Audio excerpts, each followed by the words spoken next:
Olá pessoal, estou gravando esse vídeo para resumirmos o que aconteceu no nosso encontro semanal em que a gente falou sobre nutrição e dietética.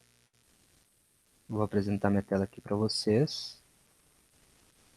Nutrição e dietética, pessoal, é a continuação do nosso conteúdo sobre teoria e estrutura celular, tá? Então, para dar uma revisada básica aqui, né, desde o início do ano a gente vem adotando as concepções, né, sobre as células em relação ao que Maturana e Varela, biólogos chilenos, nos dizem a respeito das dimensões que as células podem adotar ou expressar, né? Então, o que seria as unidades autopoéticas? Unidades autopoéticas consistem em um sistema molecular autônomo em produzir e replicar suas moléculas. Ou seja, o Big Bang deu origem ao átomo, né? Principalmente o nosso átomo primordial, que é o hidrogênio. O hidrogênio é o principal combustível das estrelas, como o nosso Sol. No interior do nosso Sol ocorrem reações termonucleares responsáveis por criar os demais elementos químicos, como hélio, lítio, carbono e assim por diante, ok? A química, ela se preocupa com as ligações ou as combinações que é feita com esses átomos, né? A combinação de dois ou mais átomos resulta na formação de uma molécula. Existem basicamente três tipos de ligações químicas, que são as ligações iônicas, covalentes e metálicas. As ligações iônicas, elas precisam ter duas espécies químicas, onde essas espécies têm cargas opostas, né? Onde uma espécie vai ser positiva e outra espécie vai ser negativa. Nas ligações metálicas, nós temos duas espécies químicas que tendem a ser positivas, né? É quando a gente tem a formação das ligas metálicas. Agora, a ligação covalente, ela é quando nós temos duas entidades que elas tendem a ser negativas, ou seja, elas tendem a receber moléculas, né? Essas são as ligações covalentes. As ligações covalentes, elas são responsáveis por dar origem a nossas unidades autopoéticas. As unidades autopoéticas como um todo, elas são formadas por carbono, né? É a estrutura básica que dá origem às unidades autopoéticas seria o carbono. Por que o carbono? Dentre os demais elementos químicos existentes na nossa tabela periódica, o carbono ele é capaz de fazer o maior número de combinações, inclusive com ele mesmo. Ou seja, o carbono ele é capaz de criar muralhas, entre aspas, de ligações químicas. Ele pode criar uma cadeia inteira dele mesmo, formando compostos gigantescos e complexos, como polímeros. Ok? Os biólogos Maturana e Varela, né, esses biólogos chilenos, eles nos dizem que as unidades autopoéticas, né, ou seja, esses sistemas de replicação molecular, eles possuem três dimensões de existência. Ah, mas professor, eu não entendi ainda o que seria esse sistema de automação molecular. Vamos lá, volta. Então, o que seria? Eu combinei meu átomo primordial com outra molécula. Daí eu comecei a fazer as ligações químicas, ok? Entretanto, lá nas ligações covalentes, um grupo de moléculas foi satisfatório para criar, por exemplo, o DNA. No momento que o DNA foi criado, isso se permaneceu e começou a se replicar na natureza. É como se as moléculas entendessem a fórmula por trás de criar o DNA e, consecutivamente, começaram a replicar esse DNA de forma autônoma, né? Que seria autônoma sem a interferência do homem ou qualquer outro ser divino. Ela está indo por si só, certo? Então vamos lá. Nas três dimensões de existência da unidade autopoética, nós temos a dimensão microscópica, que seria a dimensão celular, que inclui as bactérias, todos os seres microscópicos, e a própria célula eucarionte em unidade, que se formam, né, no nosso corpo. Depois, nós temos metacelular, que são os corpos macroscópicos, como gato, cachorro, nós, seres humanos, e assim por diante. E, por fim, nós temos a memética, ou cerebral. Aqui na memética, eu usei um termo utilizado por Richard Dawkins no seu livro O Gênio Egoísta, né? Richard Dawkins, ele acredita que existem duas formas de propagação de informação através da biodiversidade. Uma delas é o gene, né, tão conhecido por atuar nas linhas hereditárias, transformando, né, as espécies em várias expressões morfotípicas diferentes. Ou seja, se você é diferente da sua mãe e do seu pai, mesmo que tenha certa semelhança, você tem um pouco de diferença, é por causa dos genes, né, por causa dessa combinação genética. Agora, o meme, ou a combinação memética, ela se dá através da propagação de informação, né? Um meme, ele se propaga em milhares de anos, enquanto um meme, desculpa, um gene, ele se propaga na velocidade de milhares de anos de evolução. Agora, um meme, ele é muito rápido, ele é produzido muito rápido. O que são, por exemplo, características físicas de um meme? Livros são memes, conteúdos que a gente lê são memes, informações que a gente compartilha no dia a dia são memes e assim por diante, certo? Então, isso tudo, toda essa base de conhecimento humano, seja ele científico ou não, ele é projeto ou fruto de um meme. O metabolismo, ele é responsável pelo acoplamento estrutural nas três dimensões autopoéticas. O que seria um acoplamento estrutural? Seria aquilo que eu estou carregando de bagagem para mim. Por exemplo, quando a gente se alimenta, né, a gente faz a trituração do alimento, essas moléculas são jogadas para dentro do organismo e dentro da célula ela vai desempenhar uma função de acoplar com outras estruturas moleculares para formar moléculas de interesse das células, né? Então aqui, como a gente viu no slide anterior, nós temos três dimensões de existência das unidades autopoéticas, logo a gente tem três dimensões de expressões do metabolismo. A primeira, né, na fase microscópica, nós temos o metabolismo celular, na macroscópica nós temos a digestão, e depois na memética ou na neurológica nós temos a interpretação neurológica. Então, o que significa o metabolismo? O metabolismo ele é um conjunto de reações que ocorrem nos seres vivos, tá? Reações químicas, basicamente. Essas reações, elas podem ser divididas em catabolismo e anabolismo. Elas ocorrem de forma concomitante para formar um sistema, né? Ou seja, o sistema autopoético. Vamos lá. O catabolismo ele é responsável por quebrar moléculas grandes e formar moléculas pequenas para passíveis de serem absorvidas pelo meio intracelular ou responsáveis por construir e regular o meio extracelular. E no momento que a gente quebra essas moléculas complexas, essas ligações químicas que estão armazenando energia, elas se desfazem e a energia é liberada.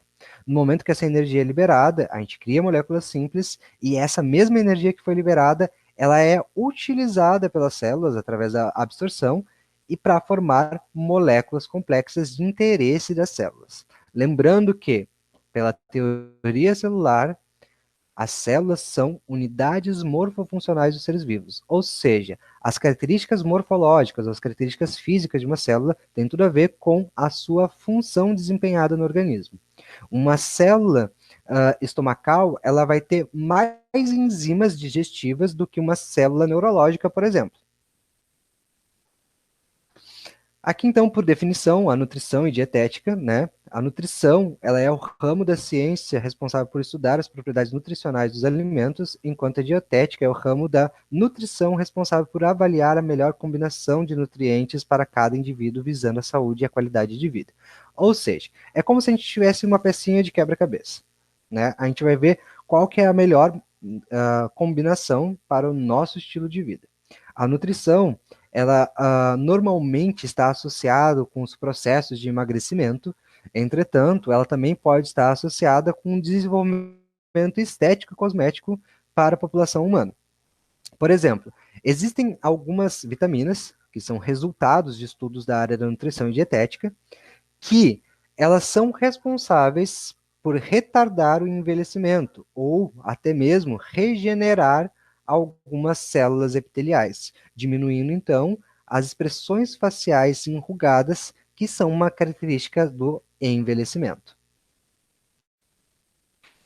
Tudo parte de um molde, né? O que que isso significa? Tudo começou lá com o átomo, então os átomos é a nossa peça molde, né, para a gente construir esse jogo completo, que seria a vida e a existência como um todo, né? Então, os átomos, eles possuem lá no interior deles, no núcleo, prótons e nêutrons. Os prótons, positivos, e os nêutrons sem carga nenhuma. Na volta desse núcleo minúsculo, nós temos o vácuo, o vazio. E na volta do vazio, nós temos a eletrosfera, que possui entidades negativas.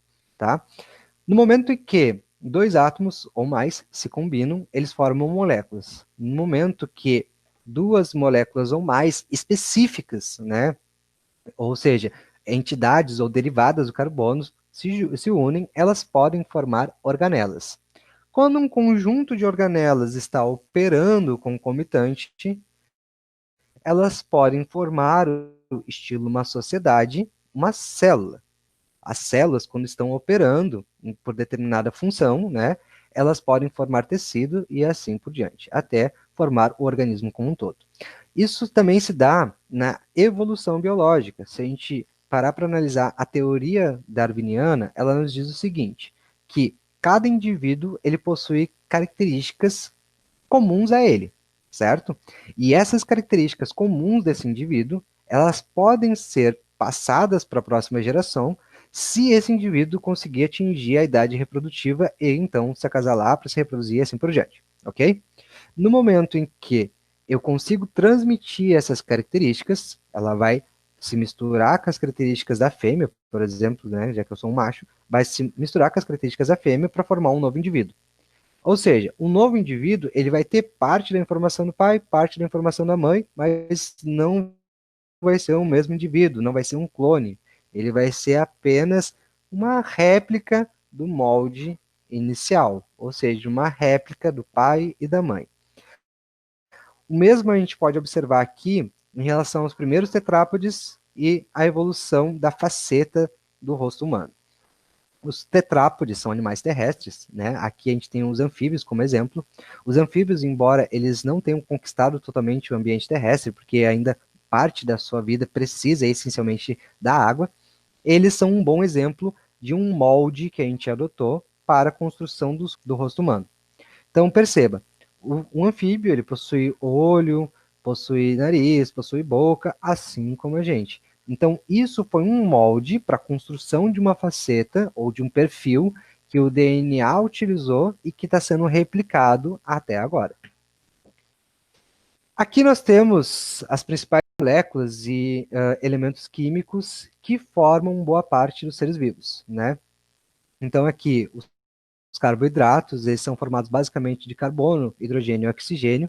Alguns carboidratos podem ter a presença aí de nitrogênio, fósforo e enxofre. Os lipídios, em sua maioria, assim como os carboidratos, também possuem na sua constituição básica carbono, hidrogênio e oxigênio. E os fosfolipídios, que fazem, né, parte lá da estrutura básica da membrana plasmática, eles estão associados, né, no seu acoplamento estrutural ao fósforo. Depois nós temos os ácidos nucleicos, que são como RNA e DNA, responsáveis pela informação hereditária, né? Em que nós temos aqui o carbono, hidrogênio, oxigênio, nitrogênio, e alguns também podem apresentar associação com o fósforo. Na verdade, todos apresentam associação com fósforo. A água, as proteínas, né, que são os chons. As proteínas nós temos aqui carbono, hidrogênio, oxigênio, nitrogênio e algumas, né, associadas ao aminoácido cisteína, nós temos a presença do enxofre. Então, basicamente, 4 elementos químicos, eles perfazem todos os seres vivos: carbono, hidrogênio, oxigênio e nitrogênio, né? Eles formam a massa dos seres vivos. Eles formam as principais moléculas dos seres vivos e se unem por ligações covalentes estáveis. Bom, aqui nós temos, né, que os alimentos, eles são fontes de nutrientes, e dentre esses nutrientes nós temos aqui aqueles que têm função energética, função construtora e função reguladora. Os que têm função energética são os carboidratos e os lipídios, né? Depois nós temos os de função construtora as proteínas e os ácidos nucleicos e função reguladora os sais minerais e vitaminas. Os carboidratos eles podem ser classificados de acordo com a quantidade molecular que existem neles, né? Então, nós temos os monossacarídeos, disacarídeos e os polissacarídeos. Os monossacarídeos, eles possuem apenas um molde de carboidrato, né, presente nele, como glicose, frutose e galactose. Depois, os disacarídeos, eles possuem dois monossacarídeos unidos para formar uma outra molécula, né? Seria a sua fase de complexação, né? Que também são chamados de oligosacarídeos. Oligosacarídeos. Oligo do latim vem de pouco, tá, gente? E sacarídeo vem de açúcar. Então, nós temos aqui a maltose, a lactose, a sacarose, e esse daqui ele não é muito apresentado porque ele é raro na natureza, trealose. Depois nós temos os polissacarídeos, que formam acima de 20 unidades, né, de glicose ou de frutose, assim por diante, que os principais são amido, glicogênio, celulose e quitina. Então aqui, né, nós temos os principais monossacarídeos. Nós temos monossacarídeos pentoses e hexoses aqui, tá? A frutose, glicose, e galactose, elas são chamadas de hexoses. A gente já vai ver o motivo disso. E a ribose, ela é chamada de pentose. A frutose, ela está presente na maioria das frutas e também no mel. Sua principal função é fornecer energia para o corpo humano. A glicose também tem função energética e também pode ser encontrada no mel e nas frutas. A galactose está presente na lactose, no açúcar do leite, e também fornece energia para o corpo humano. E a ribose, ela contém a estrutura do RNA, que é o ácido ribonucleico. Então, aqui, só para vocês terem uma noção, né, por que elas são chamadas de hexoses, vamos lá. 1, 2, 3, 4, 5, 6. Ela tem 6 pontas de ligação com o carbono, por isso que são hexoses, diferente das pentoses, que tem 5. Aqui, então, para vocês, né, a união, né, o que forma os disacarídeos. Então, aqui temos sacarose, lactose e maltose, tá? A sacarose, ela é uma combinação de glicose com frutose.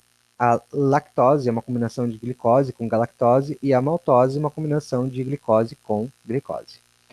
Aqui, para a formação dos disacarídeos, ocorre uma ligação chamada ligação glicosídica. Essa ligação glicosídica, ela consiste basicamente em unir, né, dois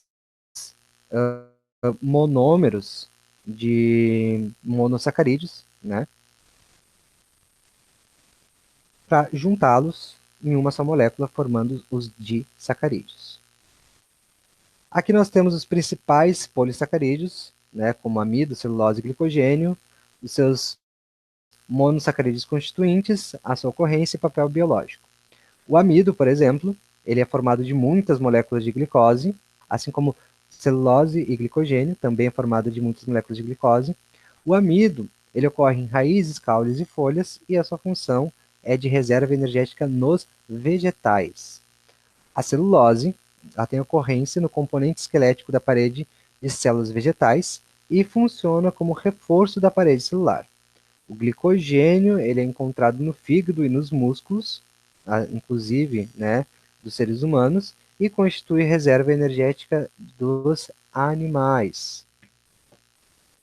Então aqui, como eu estava falando para vocês antes, né, a estrutura das hexoses e pentoses, aqui a gente tem já... Não, é só das hexoses, desculpa. Só as hexoses aqui. E aqui é das pentoses, só. 1, 2, 3, 4, 5 pontinhos. Nós temos daí a deoxi ou desoxirribose, que é o que forma o DNA, e temos a ribose, que é o que forma o RNA. Aqui, então, uma característica geral de uma pentose formando o DNA, né? Então, o DNA, ele possui pentose, base nitrogenada em um grupo fosfato. O RNA também possui essa característica.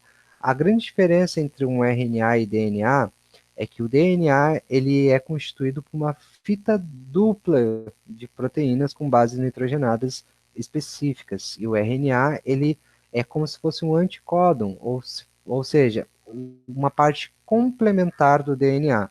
Tem uma base nitrogenada, que é a uracila, que não ocorre no DNA. Em contrapartida, a timina, a que ocorre no DNA, não ocorre no RNA. Aqui, então, nós temos os níveis de organização do DNA, tá?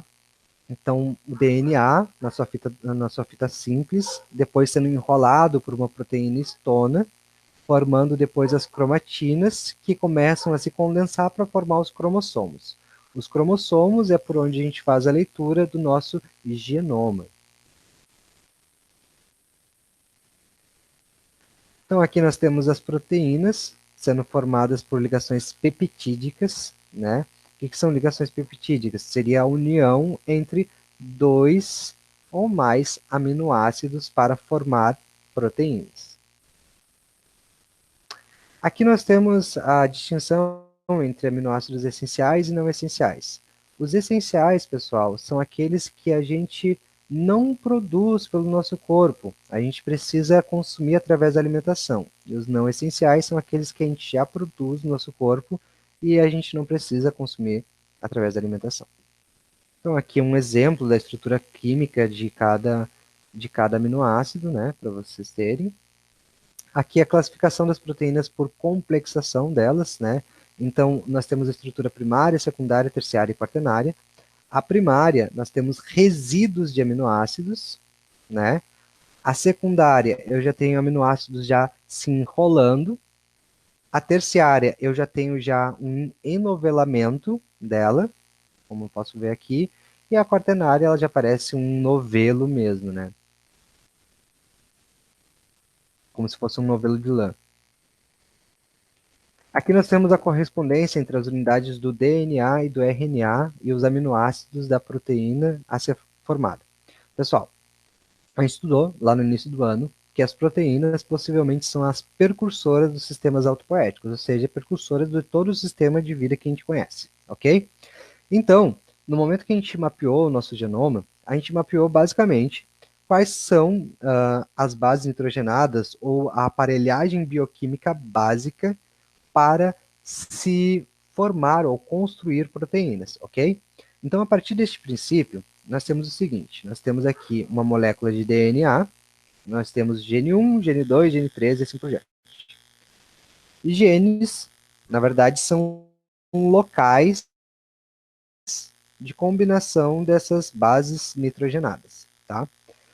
Aqui, a hélice de DNA ela é ativada. O que significa eu ativar a hélice de DNA? Significa que eu vou abrir a hélice e o RNA de transcrição ele vai fazer tipo um scanner nesse DNA e ele vai ver qual é o anticódon, o que ele está apresentando ali de base nitrogenada, porque as bases nitrogenadas é que vão dizer qual proteína é que vai ser fabricada. Por que isso? Porque no momento que o RNA mensageiro enviar a tradução do que foi transcrito, né? O que eu vou ter? Eu vou ter 3 pares de bases nitrogenadas formando um códon. E esse códon, ele corresponde à formação de um aminoácido. Sempre será assim.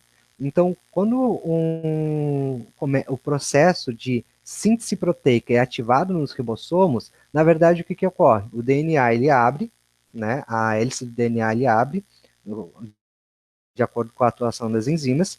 Então, o RNA de transcrição ele vai fazer um scanner das informações daquele DNA e, consecutivamente, o RNA mensageiro ele vai trazer a combinação correta para a formação de determinadas proteínas. É óbvio, como as células já são unidades morfofuncionais, que ele vai estar atuando dentro de uma célula responsável por produzir uma proteína específica. Então ele não vai ele já vai saber o caminho certinho que vai percorrer. Então aqui a gente tem uma síntese do que eu estava explicando para vocês, né, anteriormente, aqui os códons se combinando, né, para formação. Percebam que aqui eu tenho o U. O U, ele é do RNA, tá? Que é a uracila. Uracila não existe na molécula de DNA. Então percebam que existe uma certa combinação entre parte do código, né, do RNA M com outro tipo de RNA, que seria o RNA de transcrição, para a formação então de proteínas a partir da informação contida tanto no RNA quanto no DNA. As proteínas, elas são muito importantes porque porque contém na pele, no cabelo, nas fibras nervosas, nas enzimas responsáveis por nos ajudar, nos auxiliar na digestão mecânica, no hormônio da insulina, que é fabricada pelo pâncreas e auxilia na regulação de açúcar no corpo, da hemoglobina, né, que transporta oxigênio para os nossos tecidos e órgãos, das fibras musculares formadas de proteínas, fibras nervosas, as unhas são formadas de proteínas, os tendões e que une os músculos aos ossos também contém proteínas e assim por diante. As proteínas são essenciais para quase tudo, tá? Então, nós temos proteínas construtoras, como colágeno, motoras, como miosina e cinesina, que a miosina ela controla a movimentação dos músculos. Depois nós temos aqui a cinesina, que ela controla o movimento das organelas. As proteínas transportadoras, nós temos como exemplo a hemoglobina. A de armazenamento, nós temos como exemplo a ferritina, responsável por armazenar ferro no fígado. A de defesa, os anticorpos, né, como leucíptos, linfócitos T e assim por diante. O hormonal, insulina, liberação energética dos aminoácidos. Como eu falei anteriormente, se tem uma ligação química, reserva energia. Então, no momento que eu quebro aquela molécula complexa, eu libero a energia que antes estava armazenada na ligação química, ou seja, na união entre um elemento químico e outro. E por fim, nós temos as enzimáticas, que elas controlam a velocidade das reações químicas. Lipídios, né? Os lipídios são moléculas orgânicas insolúveis em água, mas solúveis em solventes orgânicos, como álcool, benzeno e clorifórmio e éter. Pode ser do tipo glicerídeos, né? Insaturados ou saturados. Os insaturados são os líquidos à temperatura ambiente e os saturados são os sólidos à temperatura ambiente. Os insaturados, na maioria, são os óleos e os saturados são as gorduras, tá? Que seria saturado e insaturado? Insaturado é quando tem uma ligação dupla aqui na cadeia carbônica. E o saturado é quando só tem ligações simples. Isso é basicamente essa a diferença entre saturado e insaturado. E depois nós temos os fosfolipídios, que eles apresentam uma cabeça polar, que está associado a uma função hidrofílica, ou seja, uma afinidade com a água, e uma cauda apolar, que está associado a uma função hidrofóbica, que não gosta da água, não se associa com a água. Esse tipo de molécula é chamada de moléculas anfipáticas, que elas têm uma parte que que consegue reagir com a água, ou ser dissolvida com a água, e a outra parte não. Principais lipídios das estruturas das membranas celulares, né? São os fosfolipídios. Depois nós temos os cerídeos, né? Que são importantes reservas energéticas dos seres vivos, estão associados aos ácidos graxos, ceras, cutículas, são impermeabilizantes e assim por diante. Inclusive, né, estão associados ao favo de mel, são muito presentes ali na construção arquitetônica das abelhas. Também nós temos os esteroides, que são lipídios derivados do colesterol, né, nas membranas celulares animais. Ou seja, ali na membrana plasmática, né, quando uma célula morre, é reaproveitado aquela estruturação química para produzir o nosso colesterol. Daí nós temos o HDL, o LDL. O LDL, ele é uma molécula mais leve, então ela está mais suscetível a ficar presa nos vasos sanguíneos, enquanto o HDL ela é mais pesada, assim como a hemoglobina, e por isso que ela consegue vagar livremente. Então, derivados, né, do colesterol, nós temos aí testosterona, estrogênio e progesterona, que estão associados aos hormônios sexuais, e depois o cortisol e a aldosterona, que estão associados a hormônios, tanto para a produção de adrenalina, né, associado ao medo, ou felicidade, e assim por diante, e também a própria questão da ansiedade ou depressão está associada a esses hormônios. Também temos a formação de tipos de carotenoides, né, que são, né, os lipídios amarelos e vermelhos produzidos pelas plantas, beta-caroteno, que tem a função retinol, ou seja, de regenerar, ou melhor dizendo, né, melhorar a funcionalidade da retina ou da visão através da vitamina A. Então aqui nós temos essa série de moléculas gigantes, né, que é para representar o que, que são os lipídios. Os lipídios, então, na sua maioria é isso aqui, ó, pessoal. Isso são os triglicerídeos. Vejam como o carbono ele é capaz de formar cadeias inteiras com ele mesmo. Por isso que ele é tão importante para a formação dos corpos biológicos, né? Vejam que isso é resultado de um acoplamento estrutural. O acoplamento estrutural ele está associado à combinação ou ligações químicas. Então, os lipídios, eles são uma combinação de ácido graxo, né? O que, que é um ácido graxo? É um carbono com uma ligação dupla de oxigênio e na outra ponta uma base hidroxila, e aqui ele pega e se encaixa com radicais livres. Mais precisamente, 3 radicais, que seriam esses aqui, que é o glicerol, formando então o triglicerídeo. Aqui o que eu tinha explicado para vocês anteriormente sobre as caudas hidrofóbicas e cabeça hidrofílica. A hidrofílica aqui, né, nós temos glicerol e fosfato, que é onde a parte que tem dos fosfolipídios. Aqui é onde é a região que ele tem afinidade com a água e aqui é a região que ele não tem afinidade com a água, né? Aqui nós temos um ácido graxo saturado e ácidos graxos insaturados. Aqui, ó, está a insaturação dele. E aqui nós temos o modelo mosaico fluido da membrana plasmática. Existem lipídios que estão sendo modificados, como a famoso debate entre gordura cis e trans, né? Aqui vocês podem ver. Na natureza, a gordura mais comum é a gordura cis. Em laboratório, nossos salgadinhos, bolachinhas recheadas que a gente adora comer, elas são derivadas de ácido graxo trans. É uma simples modificação, contudo, essa simples modificação ela pode gerar doenças, tá? Porque nós temos lipídios, ou melhor dizendo, espécies reativas de lipídios, que são reativas com oxigênio e reativas em hidrogênio. O que, que isso significa? Significa que, se o nosso corpo ele tem bastante oxigênio e nitrogênio em sua composição, no momento que eu entro, né, com lipídios modificados, eles reagem e acabam destruindo algumas estruturas corporais e celulares. E daí, com isso, eles acabam corrompendo estruturas como proteínas, DNA e os próprios outros lipídios.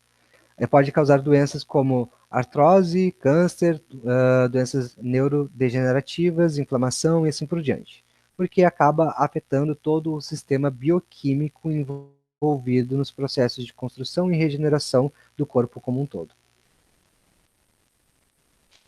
Depois nós temos os sais minerais. Os sais minerais, eles podem ser solúveis ou insolúveis. Os solúveis, eles estão na forma iônica e eles atuam na regulação osmótica dos seres vivos, ou seja, naquilo que entra e sai do meio intra ou extracelular. E aí depois nós temos aqueles que estão na forma imobilizada, que são aqueles como fosfato de cálcio, que auxiliam na formação de esqueleto nos animais. Então aqui nós temos alguns exemplos dos sais minerais que são solúveis, ou aqueles ionizáveis, né, como cálcio, sódio, potássio, ferro, magnésio e fósforo. O magnésio ele é bastante importante para a clorofila, né, indispensável para fotossíntese. O fósforo é importante para a transferência de energia dentro das células, enquanto o ferro ele faz parte da hemoglobina. O sódio e o potássio ele proporciona um equilíbrio entre os líquidos no organismo, e o cálcio ele participa das contrações musculares e coagulação sanguínea.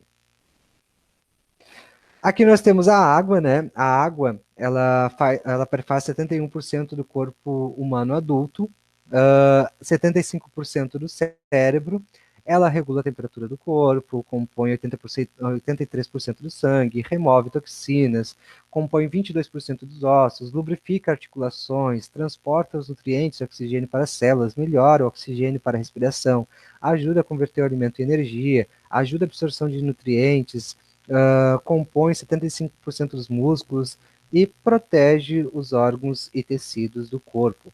A água ela é muito importante justamente por causa de todas essas funções. Dentre todos os nutrientes que os alimentos podem nos trazer, a água ela auxilia com que eles se propaguem e com que eles façam um acoplamento estrutural efetivo em nosso corpo e em nossas células, ok? Então, é recomendável, né, beber no mínimo 2 litros de água diário, né, de 1,5 litro a 2 litros de água diário. Depois nós temos as vitaminas. As vitaminas, em essência, pessoal, elas são produzidas pelo nosso próprio corpo. Entretanto, a gente sabe que a indústria farmacêutica ela vem avançando muito e ela já consegue produzir vitaminas para a gente suprir alguma deficiência em relação a elas. Elas são muito importantes justamente por regularem, né, a nossa atividade metabólica. As vitaminas, ao contrário dos lipídios, carboidratos, proteínas e sais minerais, elas não são moléculas em que nós temos uma previsão adequada, né, que é esse grupo que forma essa molécula, né? O que isso significa? Por exemplo, enquanto eu posso estabelecer uma fórmula quase que universal para todos os carboidratos, proteínas e lipídios, né, uma fórmula química, para as vitaminas eu não posso, porque as vitaminas, na verdade, elas são o resto do resto do resto do resto do resto do nosso metabolismo. Ou seja, quando eu iniciei a apresentação, vocês viram que o metabolismo ele está dividido em catabolismo e anabolismo. O catabolismo ele quebra as moléculas maiores e forma moléculas menores, e o anabolismo ele reorganiza elas. Digamos que no momento que quebrou as moléculas maiores que estão sendo introduzidas através da alimentação, elas ficam em radicais livres. Elas não se combinam com nada, não formam nem proteínas, não formam nem carbono, não formam nem carboidratos e nem mesmo lipídios. E também não estão associadas a nenhum sal mineral. Com isso, elas vão se associar com esse resto e formar vitaminas.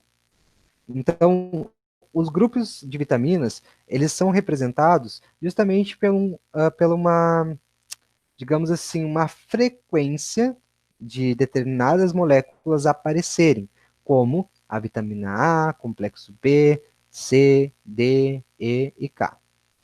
Tá? Então, aqui nós temos um quadro representativo de como elas podem atuar no nosso organismo. De forma resumida, né?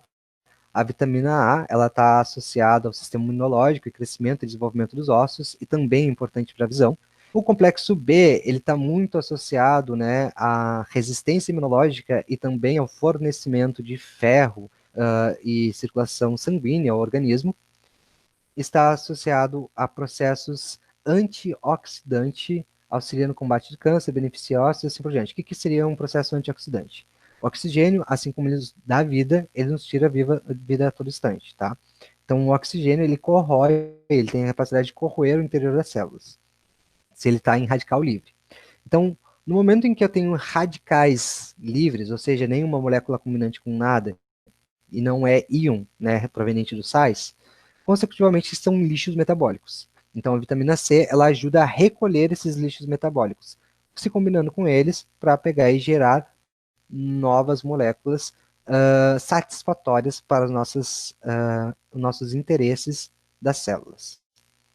A vitamina D, ela promove a absorção de cálcio, ideal para o desenvolvimento dos ossos, dentes, age no sistema imunológico, coração e assim por diante, etc.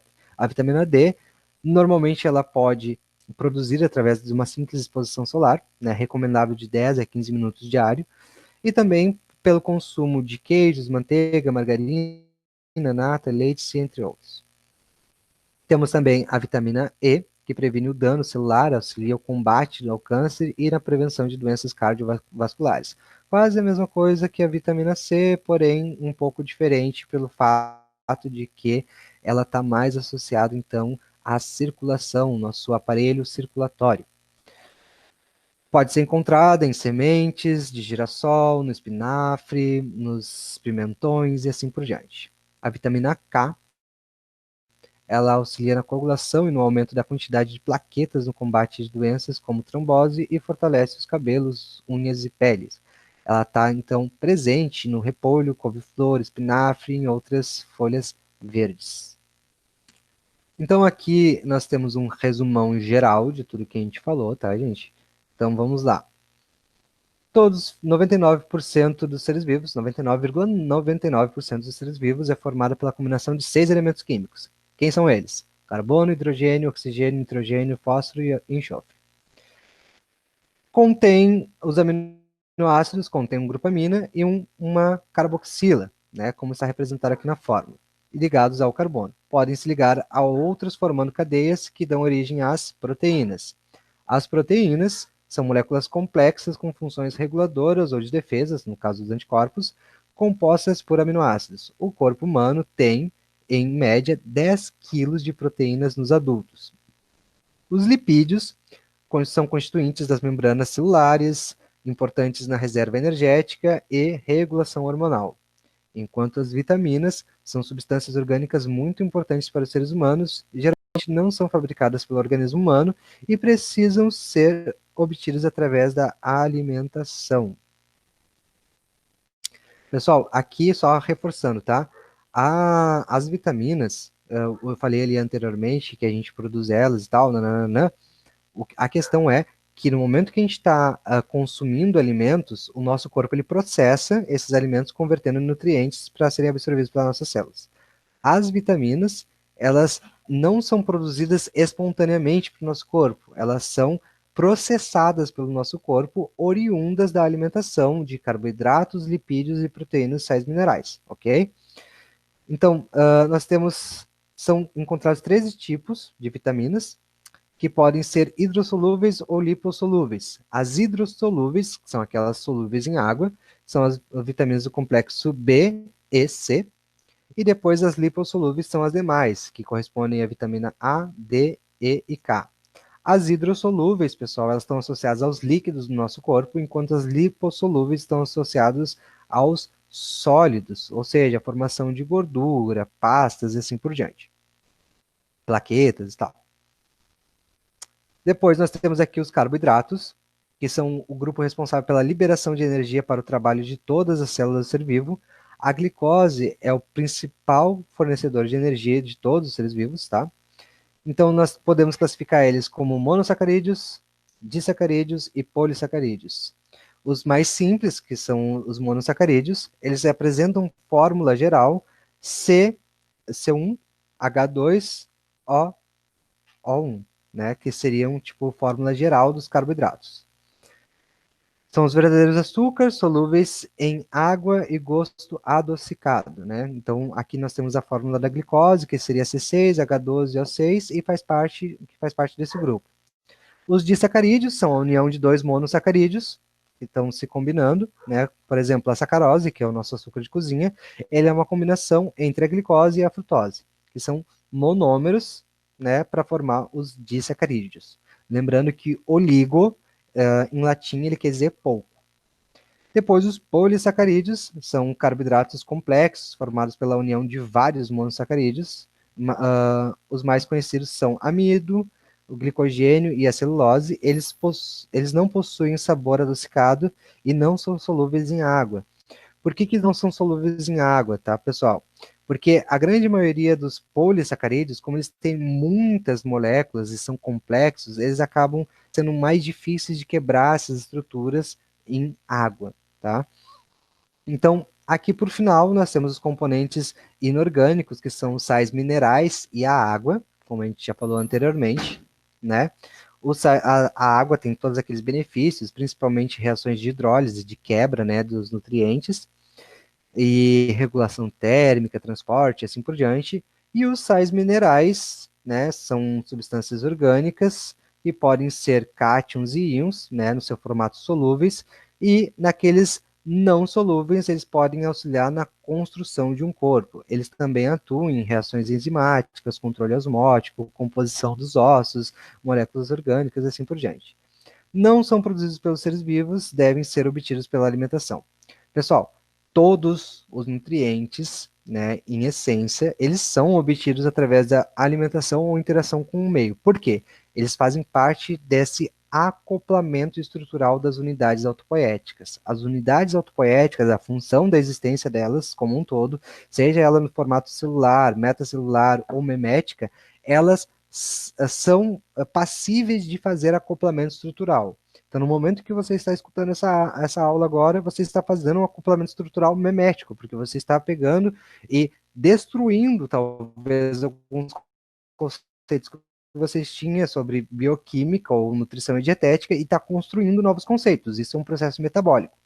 Ao mesmo tempo que, no momento que você está se alimentando de um bife acebolado, por exemplo, você corta o bife, você começa a digestão mecânica e depois parte para a digestão química, e lá na digestão química vai formar moléculas, que são os nutrientes, que vão entrar para dentro da sua célula, e aqueles que forem de interesse para a célula vão combinar com outras moléculas e vão permanecer lá dentro. Aqueles que não forem de interesse para a célula vão ser descartados através das fezes, do suor e assim por diante. Então aqui eu deixei uma referência bibliográfica para vocês. Como maior referência nós temos o próprio livro didático deste ano. E é isso aí, galera. Se vocês ficaram com alguma dúvida, coloquem aí nos comentários, que assim que possível eu vejo eles e respondo, ou eu respondo no nosso próximo meeting semanal. Muito obrigado e até a próxima.